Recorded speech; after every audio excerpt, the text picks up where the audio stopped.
अस्सलामुअलैकुम, welcome to my channel AB Khan chemistry. आज का हमारा लेक्चर है lecture number 62 and this is about numerical questions related to wavelength, frequency, wave number and velocity of electron. आज हम करने जा रहे हैं कुछ न्यूमेरिकल्स, कुछ प्रैक्टिस प्रॉब्लम्स जो कि ताल्लुक़ रखते हैं, रिलेट हैं वेव नंबर से, फ्रीक्वेंसी से, वेवलेंथ से और वेलोसिटी ऑफ इलेक्ट्रॉन से। तो ये एक इस पे न्यूमेरिकल नहीं है, लेकिन फिर भी अगर आ जाए कि वेलोसिटी ऑफ इलेक्ट्रॉन आप कैलकुलेट करें तो वेलोसिटी ऑफ इलेक्ट्रॉन के लिए ये एक इक्वेशन है और ये आपने अपने साथ जो है याद रखना है कि वेलोसिटी ऑफ इलेक्ट्रॉन, इस इक्वेशन के ज़रिए आप वेलोसिटी ऑफ इलेक्ट्रॉन जो है वो कैलकुलेट कर सकते हैं। ये अपने साथ नोट करिएगा। Velocity v of electron is equal to e square upon 2 epsilon naught square h, epsilon naught h। तो ये इक्वेशन है और इस इक्वेशन के ज़रिए आप किसी भी इलेक्ट्रॉन का जो है वेलोसिटी जो है या स्पीड जो है वो कैलकुलेट कर सकते हैं कि किस स्पीड से, किस वेलोसिटी से ये इलेक्ट्रॉन जो है ये रिवॉल्विंग करता है। ये इक्वेशन असल में बोहर्स रेडियस कैलकुलेशन जो है, रेडियस कैलकुलेशन से डेराइव होता है और ये इक्वेशन जो है इससे हमें डायरेक्ट जो है वेलोसिटी ऑफ इलेक्ट्रॉन मिलता है कि एक इलेक्ट्रॉन जो है वो किसी भी ऑर्बिट में है, लेकिन उसका वेलोसिटी कितना है, उसकी वेलोसिटी की कैलकुलेशन के लिए ये इक्वेशन है और इस इक्वेशन के ज़रिए हम ये डिटरमाइन कर सकते हैं, ये कैलकुलेट कर सकते हैं कि एक इलेक्ट्रॉन का वेलोसिटी जो है वो कितना है और किस स्पीड से, कौन से वेलोसिटी से एक इलेक्ट्रॉन जो है वो न्यूक्लियस के इर्द गिर्द या एक ऑर्बिट में जो है वो रिवॉल्विंग करता है। ये इक्वेशन जो है ये आप अपने साथ याद रखिएगा। Velocity of electron is equal to e square, ये चार्ज ऑफ द इलेक्ट्रॉन है, e square upon 2 epsilon naught h. H Planck's constant है, ये भी कांस्टेंट है, एप्सिलॉन नॉट जो है ये भी कांस्टेंट है, 2 कांस्टेंट है, ये भी कांस्टेंट है और इस कांस्टेंट से हमें जो वैल्यू मिलेगा वो वेलोसिटी ऑफ द इलेक्ट्रॉन होगा। अच्छा जी, इसके बाद जाते हैं न्यूमेरिकल प्रैक्टिस प्रॉब्लम 2.3 बुक में है। प्रैक्टिस प्रॉब्लम 2.3 है और उसमें कहता है कि in hydrogen atom an electron jumps from third orbit to first orbit, find out frequency, wavelength and wave number of that electron. कि एक इलेक्ट्रॉन है हाइड्रोजन एटम में, सिंपल ये एक इलेक्ट्रॉन होता है और ये इलेक्ट्रॉन जंप कर जाता है थर्ड ऑर्बिट से लोअर ऑर्बिट में जाता है और वो लोअर ऑर्बिट है फर्स्ट ऑर्बिट। कि थर्ड ऑर्बिट से फर्स्ट ऑर्बिट में आ जाता है तो फिर उस इलेक्ट्रॉन के लिए आप कैलकुलेट कीजिए frequency, wavelength and wave number. तो किस तरीके से कैलकुलेट करेंगे, याद रखिएगा कि फर्स्ट स्टेप जो है वो हमारा होगा गिवन। तो गिवन में मौजूद है, एक है N1, फार्मूले के लिए चाहिए R वैल्यू N1 और N2। तो सबसे पहले N1 जो है वो यहाँ पर हमारा कौन सा ऑर्बिट होगा, या ये N1 होगा और या ये N1 होगा। तो ये बात याद रखना कि N1 जो है वो ऑर्बिट होगा, वो लेवल होगा जो लोअर ऑर्बिट है। N1 जो है ये हमारा लोअर ऑर्बिट होगा और इन दोनों में से जो लोअर ऑर्बिट है वो फर्स्ट ऑर्बिट है, तो N1 का वैल्यू जो है वो 1 होगा और जो N2 है, N2 का वैल्यू जो है वो हायर ऑर्बिट होगा और N2 के लिए जो जहाँ पर वैल्यू है हायर ऑर्बिट के लिए जो वैल्यू है वो है 3। लिहाजा N1 जो है वो हमारा 1 होगा और N2 जो है ये हमारा 3 होगा। अब दूसरे नंबर पे आता है रिक्वायर्ड, कि इस क्वेश्चन में जो चीज़ हमसे रिक्वायर्ड है, यानी मतलब हम कैलकुलेट करते हैं, वो कौन सा है। तो सबसे पहले हमसे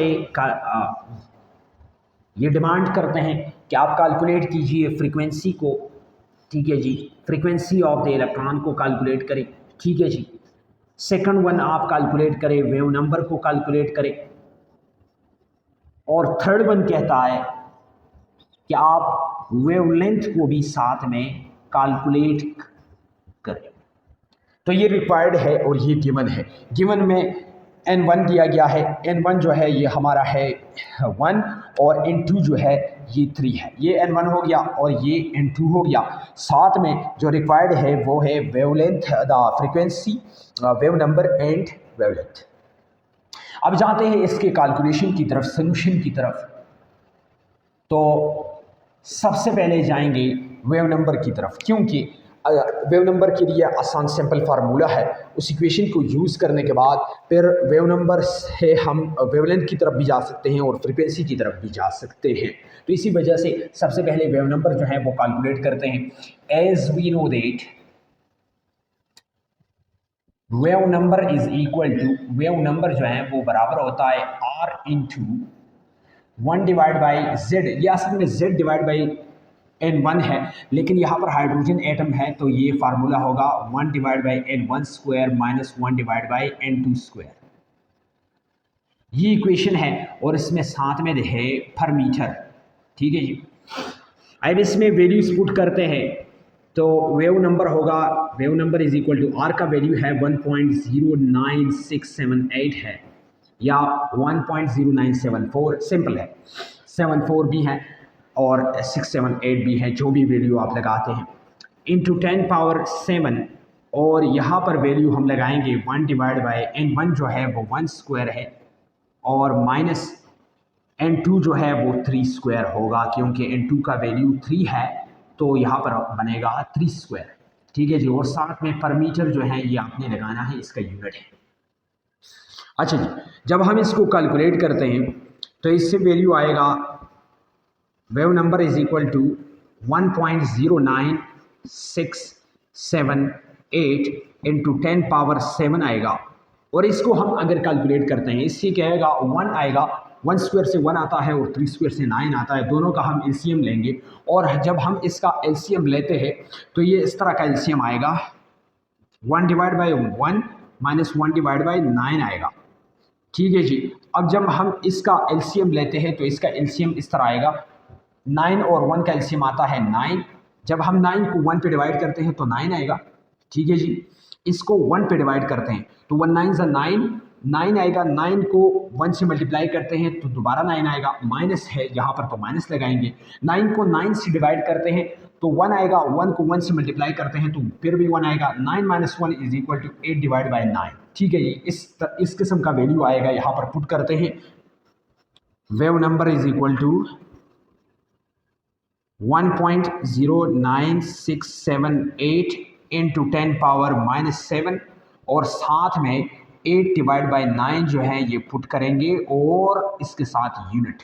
ठीक है जी, ये आएगा। अब जब हम इसको डिवाइड करते हैं तो इससे वैल्यू आएगा, wave number is equal to 1.09678 into 10 power 7 आएगा और इससे जो वैल्यू आता है वो है 0.888 और पर मीटर जो है ये साथ में। ठीक है जी। अब जब हम दोनों को मल्टीप्लाई करते हैं तो दोनों को मल्टीप्लाई करने के बाद जो वैल्यू आएगा वो वैल्यू है, wave number is equal to, इससे जो वैल्यू आएगा वो वैल्यू है 0.974 इंटू 10 टू द पावर 7 पर मीटर। ठीक है जी। तो ये वेव नंबर का वैल्यू आ गया, ये हमारे पास आ गया वैल्यू फॉर वेव नंबर, यानी मतलब उस इलेक्ट्रॉन का जो वेव नंबर है वो है 0.974 इंटू 10 पावर 7 पर मीटर। ये हो गया वेव नंबर। ठीक है जी। इसको हम थोड़ा पॉइंट आउट करेंगे यहाँ पर कि ये जो है ये हमारा वेव नंबर आए। ठीक है जी। और आप अगर आप पेपर में इस किस्म के न्यूमेरिकल्स हल करते हैं तो इसको पॉइंट आउट ज़रूर करेंगे। इसके बाद जाते हैं, ये तो वेव नंबर हो गया, इसके बाद जाते हैं वेवलेंथ पे। अब वेवलेंथ जो है वो असल में बराबर होता है वेव नंबर, इसको थोड़ा सा इस इक्वेशन को, वेव नंबर बराबर होता है 1 डिवाइड बाय लैम्डा का। ठीक है जी, सही है। और ये जो वैल्यू है इसको लिखते हैं 0.974, ठीक है जी, इंटू 10 पावर 7 जो है पर मीटर। अब जब यहाँ से हम वेवलेंथ का वैल्यू निकालते हैं तो वेवलेंथ इस तरह होगा, वेवलेंथ जो है इसका रेसिप्रोकल लेंगे तो इस तरह होगा, और इसका जब रेसिप्रोकल लेते हैं तो ये आएगा 1 divided by 1 divided by 0.974 into 10⁻7 और पर मीटर जो है इससे बनेगा मीटर, और मीटर जो है वेवलेंथ का यूनिट है। ठीक है जी। इसको जब डिवाइड करते हैं तो इससे वैल्यू आएगा lambda is equal to 1.026 into 10⁻⁻7 metre. तो ये जो वैल्यू आएगा ये वेवलेंथ का है। सिंपल है, वेव नंबर से हमने डायरेक्ट जो है वेव नंबर जो है वो कैलकुलेट किया, और वो इस तरीके से आप कैलकुलेट कर सकते हैं। फिर इसके बाद फ्रीक्वेंसी है, तो फ्रीक्वेंसी के लिए भी सिंपल फार्मूला आपने रखना है, और सिंपल फार्मूला फ्रीक्वेंसी के लिए and frequency is equal to, अब फ्रीक्वेंसी जो है ये असल में बराबर है c डिवाइड बाय लैम्डा का। इन दोनों का वैल्यू पुट करते हैं तो फ्रीक्वेंसी आएगा c जो है ये वेलोसिटी ऑफ लाइट है 3 इंटू 10⁸ मीटर, और पर सेकंड जो है वो नीचे रखते हैं यहाँ पर। ठीक है जी, ये पर सेकंड, मीटर पर सेकंड हो गया, और साथ में जो लैम्डा का वैल्यू है वो लगाते हैं 1.026 इंटू 10⁻⁻7। ठीक है जी, और साथ में रखते हैं मीटर। ये वैल्यू लैम्डा का मैंने यहाँ पर लिख दिया, और ये वैल्यू जो है ये वेलोसिटी ऑफ लाइट है या स्पीड ऑफ लाइट है। अब इस मीटर को सिंपल आपने देखना है, इस मीटर को मीटर से कैंसिल आउट करते हैं तो यहाँ पर जो यूनिट बचेगा वो होगा पर सेकंड, और पर सेकंड जो है ये फ्रीक्वेंसी का यूनिट है। यहाँ पर मैंने यूनिट जो है मीटर लगाया क्योंकि ये लैम्डा का यूनिट है, यहाँ पर मीटर आ गया, ये वेव नंबर का यूनिट है, और जो फ्रीक्वेंसी का यूनिट है ये पर सेकंड है या हर्ट्ज है। तो पर सेकंड असल में हर्ट्ज का बराबर होता है, इसी वजह से यहाँ पर आएगा पर सेकंड। ठीक है जी, तो इससे आएगा फ्रीक्वेंसी इज इक्वल टू, इसको अगर हम डिवाइड करते हैं तो इससे आएगा 2.92 इंटू 10⁻15, 10⁻15, क्योंकि ये 10⁻⁻7 है। जब ये ऊपर जाता है तो ये 10⁻7 बनेगा। 10⁻7 और 10⁻8 को जब हम ऐड करते हैं तो इससे आएगा 10⁻15, और 3 को इस पर डिवाइड करते हैं तो इससे आएगा 2.92 इंटू 10⁻15, 1 डिवाइड बाई सेकंड आएगा। इस तरह या इस तरह भी आप लिख सकते हैं, frequency is equal to 2.92 into 10⁻15 per second, इस तरह भी आप लिख सकते हैं। और साथ में फ्रीक्वेंसी को इस तरह भी आप लिख सकते हैं 2.92 इंटू 10⁻15, और पर सेकंड जो है ये हर्ट्ज का बराबर है। तो ये आया हमारे पास फ्रीक्वेंसी का वैल्यू।